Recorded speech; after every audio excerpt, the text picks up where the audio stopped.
On October 12, 1986, two bodies were found on the side of the Colonial Parkway in Williamsburg, Virginia. Over the next 3 years, 6 more people were either found or disappeared along the same route stretching through the state. Every incident occurred at night and involved a pair of victims. But then the killing stopped. Over the years, many theories have emerged. Was this the work of a new serial killer in the making who simply moved on? Was it multiple killers who used similar methods? Authorities have never named a suspect, though a former deputy was investigated as having ties to the case. With no new murders matching motive or profile, the case has long gone cold, but the victims' families continue to pursue justice. In 1994, Michelle Hughes moved to Alaska for a fresh start.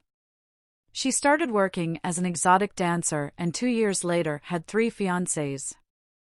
The men were aware of each other and, in fact, all lived in the same house at various points in their relationship with Michelle.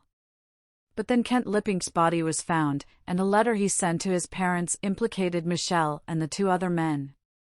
Investigators couldn't tie any of them to the crime for 10 years, when a determined detective was able to use technology that wasn't available initially. Michelle and John Carlin were eventually convicted of murder. After Michelle wins an appeal, Carlin is killed in a prison fight while on appeal, causing his case to be thrown out. Michelle is back in Seattle and continues to deny her involvement in the murder.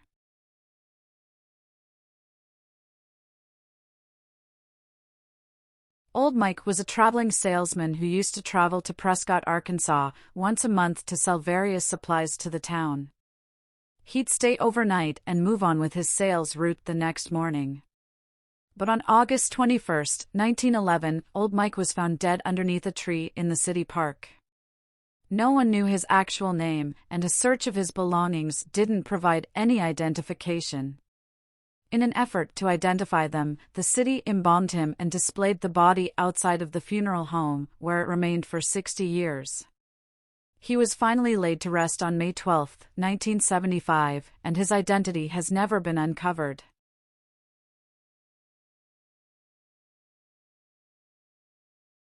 Football fans got quite a surprise on November 22, 1987. Minutes after the Chicago Bears beat the Detroit Lions, screens across Chicago went black. A man then appeared, wearing a Max Headroom mask and sunglasses. He stumbled around for a few moments before the station switched signals and regular broadcasting resumed. Shortly after, a different station experienced the same strange interruption. During the weekly Doctor Who episode, the Max Headroom lookalike cut in. This time he stayed on the air for approximately 90 seconds, spewing random thoughts and ending by getting spanked on their naked buttocks with a fly swatter. No one was ever identified, and the culprits were never caught.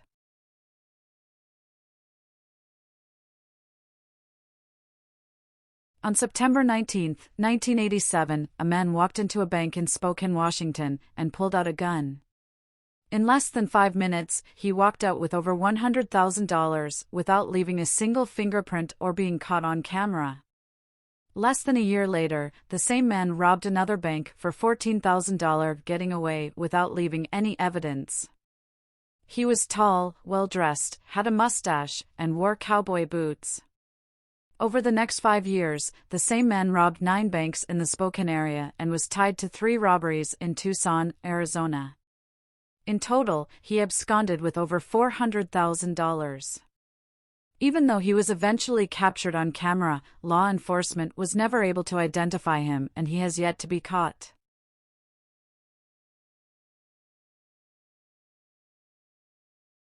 After a man named Gabby moved away from Thermopolis, Wyoming, he left some items in an old shed.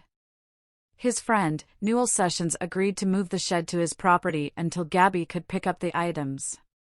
6 years went by, and Newell went through the shed, finding an old footlocker inside. But when he opened it, he was shocked when he found a human skeleton hidden beneath a sheet of plastic. Newell called the sheriff, who discovered a bullet lodged in the skull, right behind the left eye. The lock on the trunk ended up being dated back as far as the 1930s, with other evidence indicating the murder took place sometime between 1940 and 1960. In 2017, the man was identified through DNA testing as Joseph Jr. Mulvaney, who disappeared in 1963. Some speculate his wife killed him, but there is little evidence to investigate, and no charges have ever been filed. How Mulvaney ended up in that trunk is a question that will likely never be answered.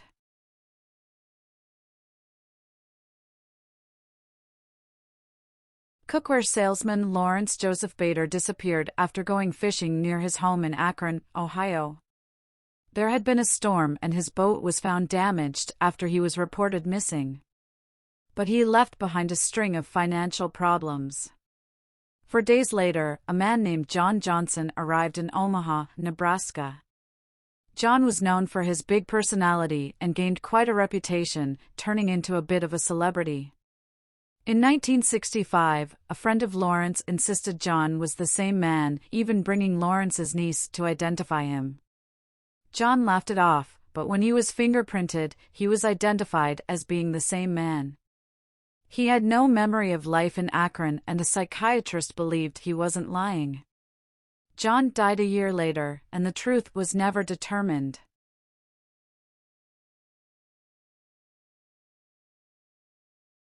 Debbie Wolfe was a young nurse who left work at a Fayetteville, North Carolina hospital at 4 p.m. on December 26, 1985.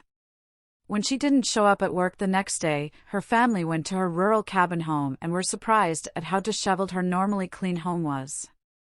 Her dogs hadn't been fed, a strange car was in her driveway, and her nurse uniform was thrown on the kitchen floor. The police didn't investigate until the family had 2 divers search the pond behind her home. They found her body in a barrel wearing clothes no one recognized and didn't fit. Even after reports of 2 men bothering Debbie at work, along with other evidence that something happened on the property, authorities ruled her death an accident.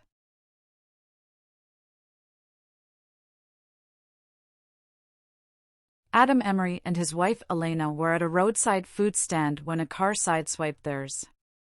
Enraged, Adam followed the car he believed hit him and essentially forced them to pull over. Adam jumped out of his car, runs up to the offending vehicle, and fatally stabs the 20-year-old driver, Jay Bass, through the heart. After investigating, it turned out that Adam followed the wrong car. To make things worse, he didn't show any remorse for losing his temper and killing someone. He was convicted of second-degree murder, but before he could be sentenced, his car was found abandoned on Newport Bridge. Elena's body was eventually found, but Adam's never was. He is still one of the FBI's most wanted fugitives.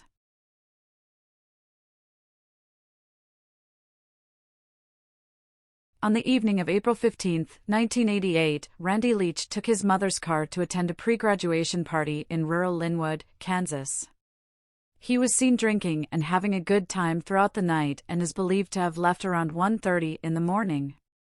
But Randy never made it home that night, and neither he nor his mother's car was ever seen again. People go missing all the time, but there were several strange occurrences with this disappearance.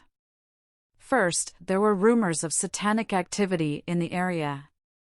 The area where the party took place was thoroughly cleaned before investigators arrived, and mysteriously burned to ash shortly after the investigation began. To date, most people who cooperated with the police have died in unusual circumstances. The police have no leads, and the case remains open today.